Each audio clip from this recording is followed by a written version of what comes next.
How did you feel about the loss in terms of expectation? Like, did you guys think you'd win, or I think I was very naive. I didn't think we was do you gonna know, win the everyone, election. everyone, everyone is naive. You know, when like Ed Miliband got smashed in 2015, I was like, Jesus, Evelyn Christ, like, what the hell is going on here?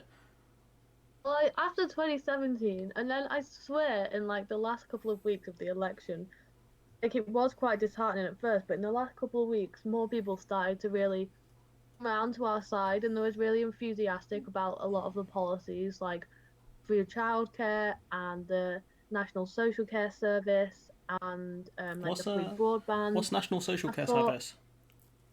What's them that? National Social Care. What was that?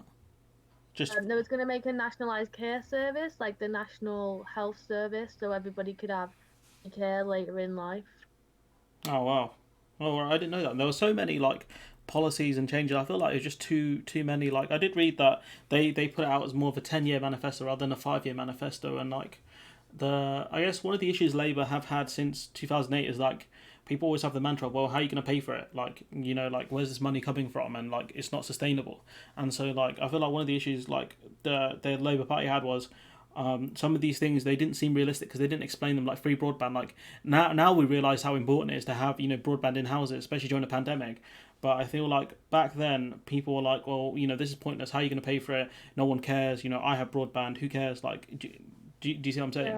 Yeah. I feel like that was one Do of the you issues. think, I think there's a couple of issues there in that on Labour always gets asked like, are they going to pay for stuff? Yeah, And the manifesto was fully costed, whether there you were thought that issues. I was think plausible or not. yeah, I feel like there were a few fact checking agencies which said there were problems with it, but at the same time, the Conservative manifesto was the same thing. So Yeah, so the Conservative manifesto was not costed, and also like all the money chancellors put out today in relation to coronavirus, yeah, all the he's things they've had to do in relation to coronavirus have cost a lot more money because they've had to implement just like instantly.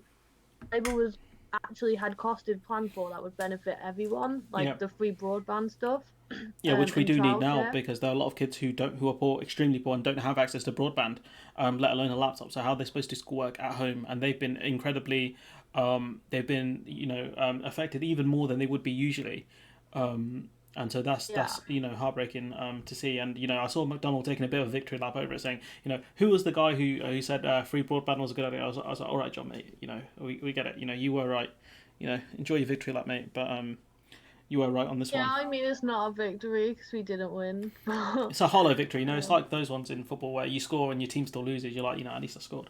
It's like yeah. it's a very hollow, very very hollow victory, especially to a guy I think like him. So like what were you guys expecting to win, or what was your feeling? Do you think it was Um, close? no, we weren't expecting to win, but after 2017, we had that like massive turnaround and an unexpected result. And after the last couple of weeks, where people started to shift in favor of our policies, I did feel really hopeful.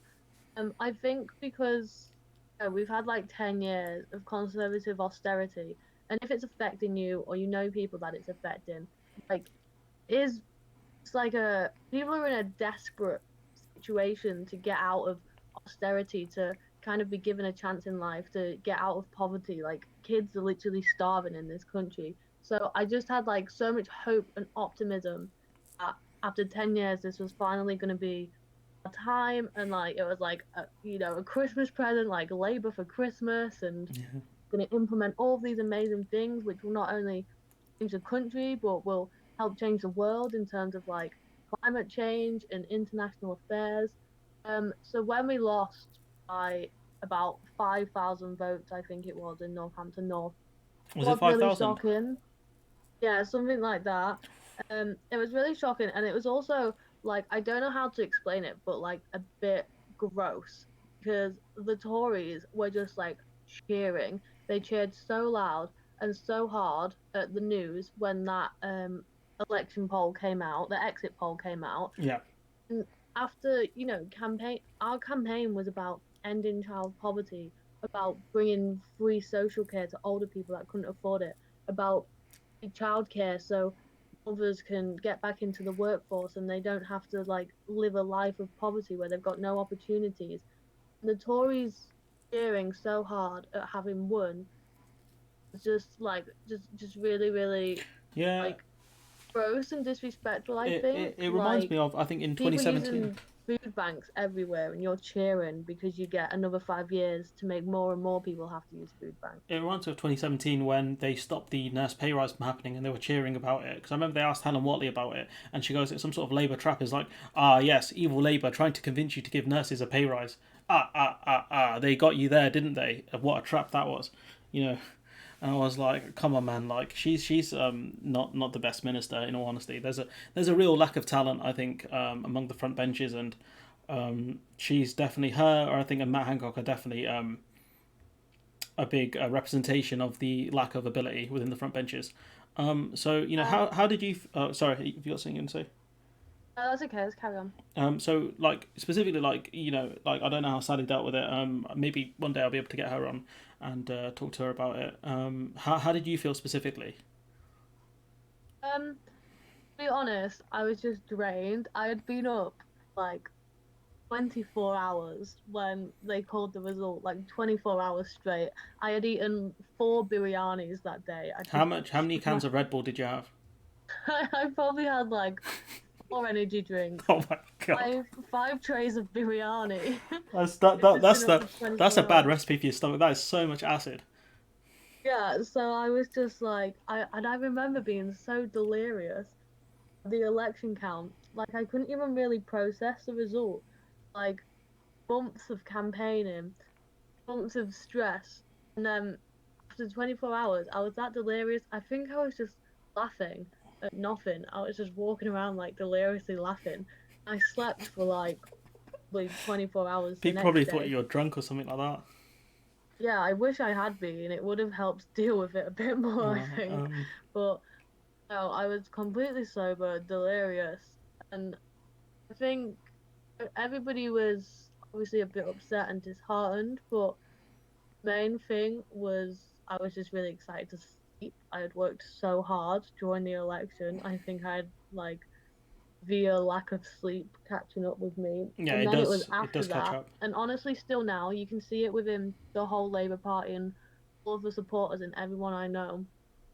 I think there was some sort of like took a long time for people to I don't want to use this word lightly, but honestly like a bit of trauma of getting over like Yeah, how hard we had campaigned and how much it meant to some people just to be like completely obliterated. I think like for weeks after it some people just like I knew had campaigned really hard like didn't even speak about it. Like it would crop up in conversations in like the months to come and everyone was just like what do we do, is the party over, how do we keep going, how do we return from this.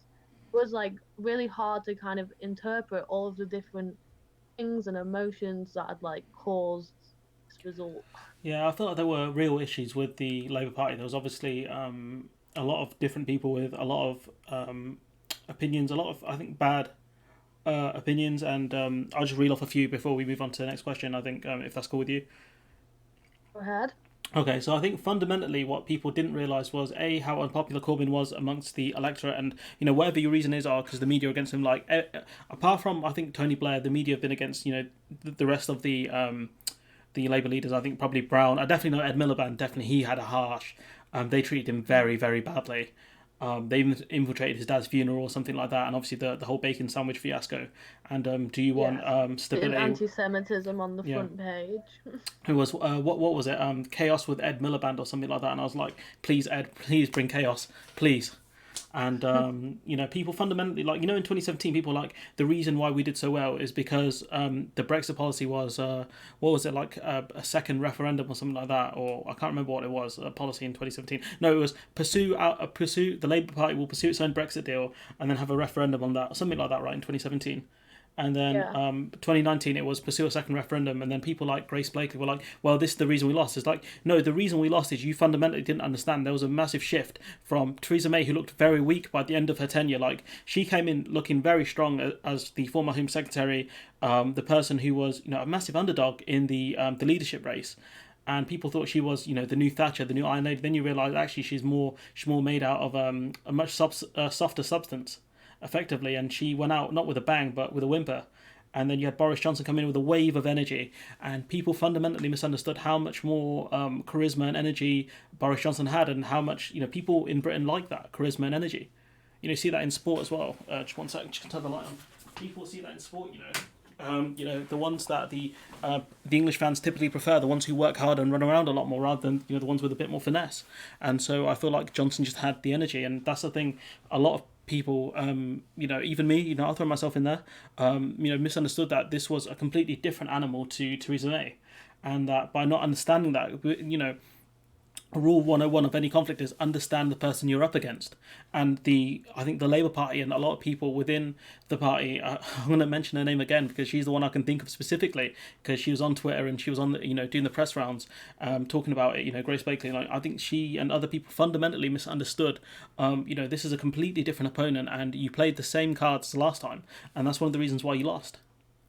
Do you kind of agree with that? I think there's a lot to it, to be honest. That point about playing your card last time is a really interesting point. But say that again. It's kind of like 2017 was a mistrial, and when you have a mistrial, you can't just do the same thing, campaign again. Like, you have to come up with a whole new strategy. And yeah, I think we just tried to regurgitate it, but the mood of the country had shifted. Yeah, I think the whole Brexit thing was. Many things. I mean, that slogan "Get Brexit Done" was pure genius, because it had no meaning to it. It was just, let's get this thing over with, and everything else comes secondary to that. And people were just like, we want this to be over, so obviously we're going to vote for you. And people didn't realise how important that was. And obviously, I think the two most important mentioned things on the doorstep was obviously Corbyn being super unpopular and Brexit, and those were the top two, I believe, in polls. I'd have to check that. And Corbyn was the number one mentioned thing, and Brexit was second. And so those two things together, really doomed the Labour Party, I think. Do you agree with that as well? Or thinking back, I don't really know if there's anything we could have done. I was fully behind Corbyn's manifesto and Corbyn's Labour, and I was super ready for it. But thinking back, once we realised that Corbyn was so unpopular and there was no really coming back from it in the short amount of time we did have, it probably would have been wise for the good of the party and for the good of the country to step down and I don't know, have a leadership election or somebody else take his place who wasn't already tarnished in the minds of the public. I think that would have been really helpful. But I guess this is all in hindsight. We can look back at so many aspects of it in hindsight. And we're not going to talk about. We still will never really know what happened. Yeah, well, I mean, we're not going to talk about Keir Starmer, as Boris Johnson called him today, Captain Hindsight, which I feel is really stupid, because a lot of people could have predicted this to happen. To be honest, so.